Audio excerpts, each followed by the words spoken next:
Hello everybody, I'm Renier. I'm professor in plant scientist here in at the University of Oxford. And today I'm going to explain to you very briefly what my lab is doing.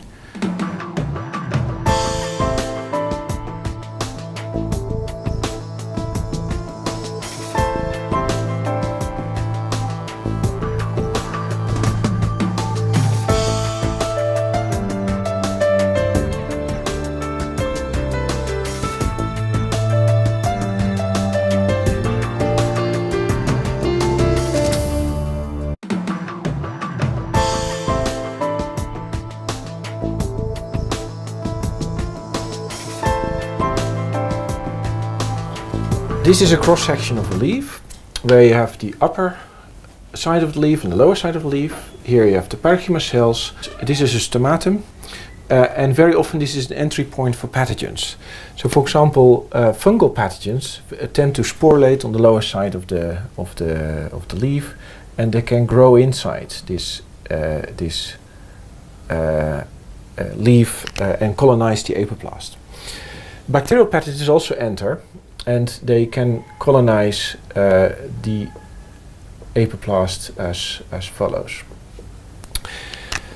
Now, so all these apoplastic pathogens colonize the apoplast, and the plant responds to this. They actually secrete lots of hydrolytic enzymes into this space that are presumably very harmful for these pathogens. So the pathogens will have means to suppress this.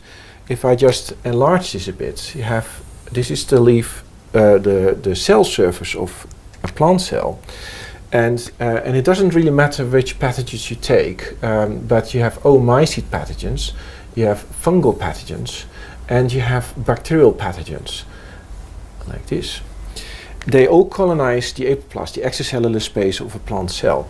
The plant responds by secreting hydrolytic enzymes, and these could be all kinds of proteases and glycosidases and lipases. And they probably create a very hydrolytic environment, which is probably harmful directly for the cell walls and other components of the pathogen. Now, obviously, pathogens that have learned to live in the apoplast probably have found means to suppress this.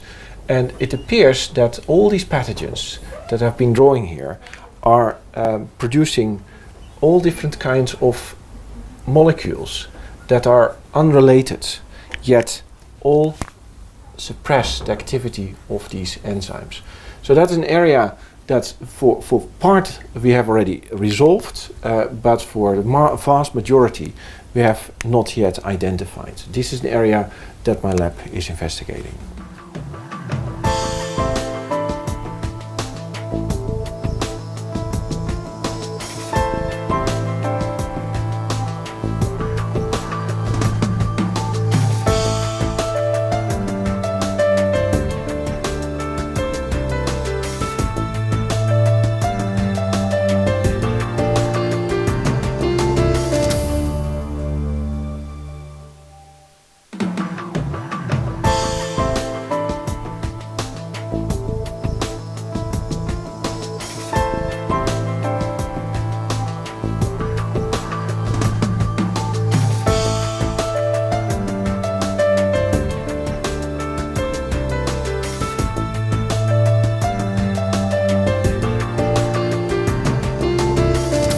So my name is Daniela. I'm a postdoc here in the Chemetics lab. I've already been working here for a year, and I work in plant immunity. So I try to understand how plants defend themselves against bacteria when they are under attack, and what are the different mechanisms that they use. And in particular, we study proteases, which are proteins that degrade other proteins. And we just want to find out how these proteases work and whether this can actually be implemented to generate eventually crops that are more resistant to different kinds of pathogens.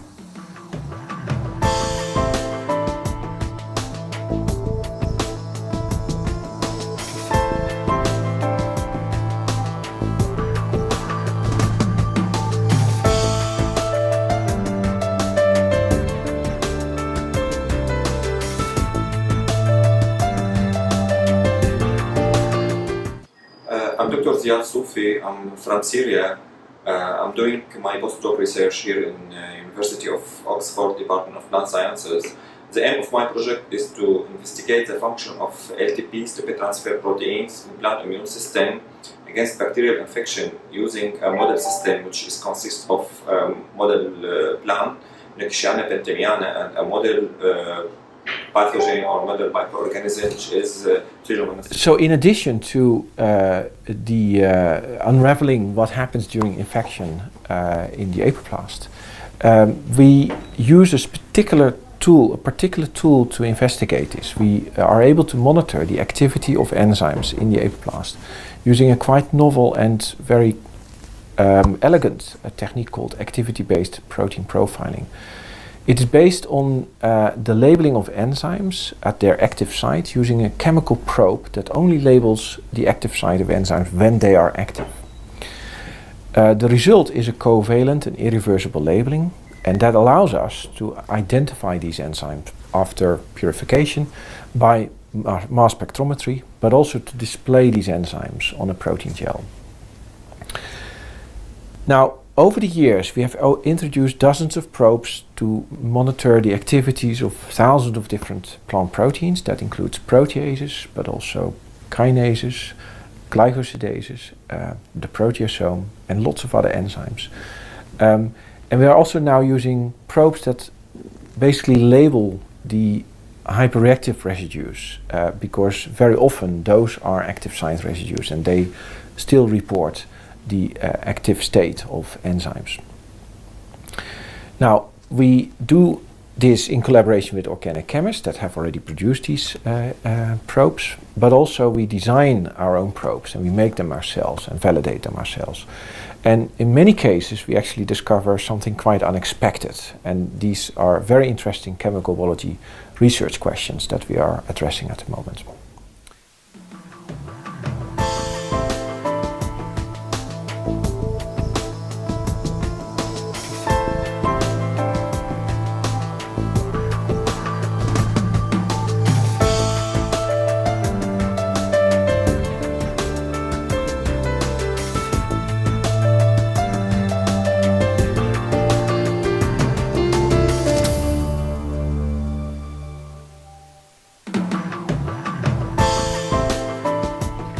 So my name is Daniel and I'm from Germany and I'm in the van der Hoorn group as a chemist and I'm responsible for the synthesis of new probes. So I'm basically designing and synthesizing them so that the other guys could answer some biological questions using these chemical tools.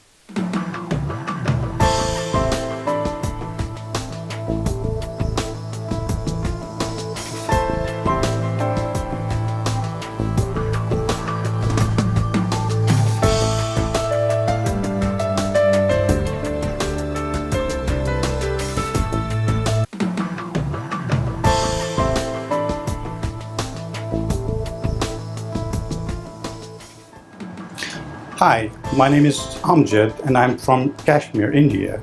And here I am working on activity-based protein profiling, and in which I am validating some of the novel probes which are targeting the alpha-glycosidases as well as the beta-glucuronidases.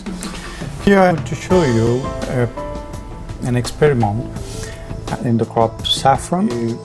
We had infected the saffron with 4 different strains of Fusarium oxysporium and compared them with the healthy crops. Here, if you can see, now all these images have been overlaid upon each other, and so you can clearly see that 2 samples of the controls here and here are different from the ones in the disease one. Now, if I do one by one, here you can see now these 2 labels. And if I remove this, you can see it clearly.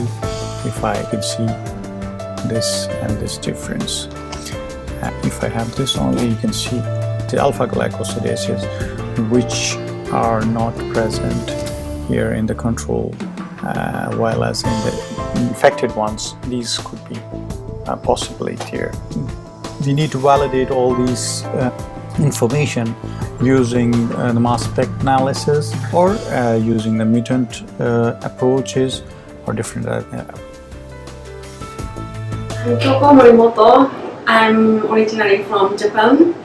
I'm working for hyperreactive system profiling to identify the oxidative The stress. third theme that my lab is investigating is related to molecular farming. Molecular farming is an area in industry where plants are being used to produce medicinal recombinant proteins, for example, as vaccines or antibodies.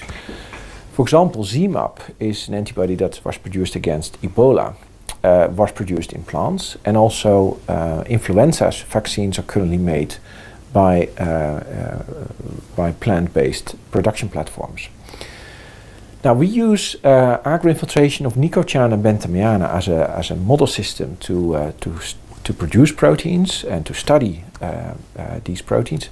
And it's known that actually many, although in some cases proteins are very well expressed, in many other cases we see, unsuccessful cases, we see that proteins are cleaved and in the end even degraded. So my lab is studying the degradation process to identify which proteases are responsible for cleavage and degradation in order to, on one hand, deplete these proteases so that we have an increased recombinant protein production. That's important for the industry. But on the other hand, we then generate actually genetic tools that allows us to investigate the endogenous role of these hydrolytic enzymes. So what are they doing in relation to a plant pathogen interaction, and how do they shape the extracellular proteome? Are they, for example, responsible for the release of peptide hormones or inactivation of receptors by shedding? So these are the type of questions that we will address in this.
My name is Friederike Große-Holz. I'm from Germany and I'm doing my PhD here trying to profile the interaction between Nicotiana benthamiana and Agrobacterium tumefaciens. Agrobacterium is used as a molecular biology tool to make plants transgenic. However, it's also a pathogen, so by using it as a tool in molecular biology, we effectively challenge the plant with a pathogen.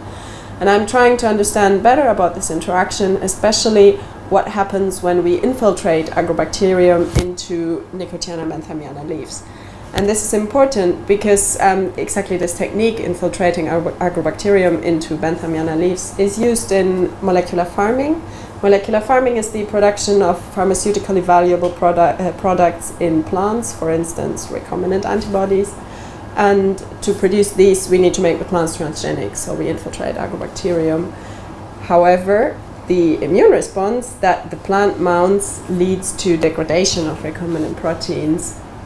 Therefore, I try to understand the immune response of Nicotiana benthamiana to Agrobacterium tumefaciens in order to find out how, where, and why this degradation of recombinant proteins in molecular farming is happening.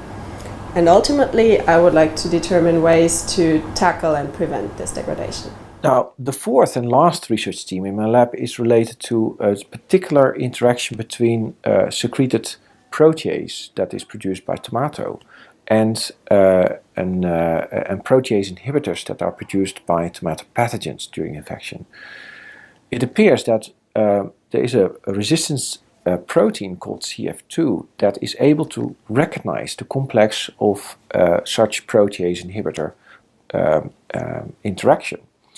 And that leads to a recognition event that culminates in the hypersensitive response and full resistance. So in a way, the interaction between a protease and an inhibitor is recognized by the tomato plant. Now we'd like to understand the molecular details of this interaction. How do these proteins exactly interact? We would like to have a structural resolution of this interaction. We'd like to know how this system evolved, and ultimately we'd like to know so much of this system that we can engineer it such that we can that this system can perceive other inhibitors from other pathogens, and in this way improve our crops.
My name is Jorgos Kurelis, and I'm doing my DPhil here in the Plant Chemetics lab. I'm originally from Amsterdam, half Dutch, half Greek. And my project here focuses on the CF2 RCF3 perception mechanism of pathogens. And I'm basically trying to answer two questions. On the one hand, I'm trying to understand why RCF3 is targeted by certain pathogens and what the importance is of RCF3. And on the other hand, I'm trying to engineer a perception mechanism to perceive additional pathogens.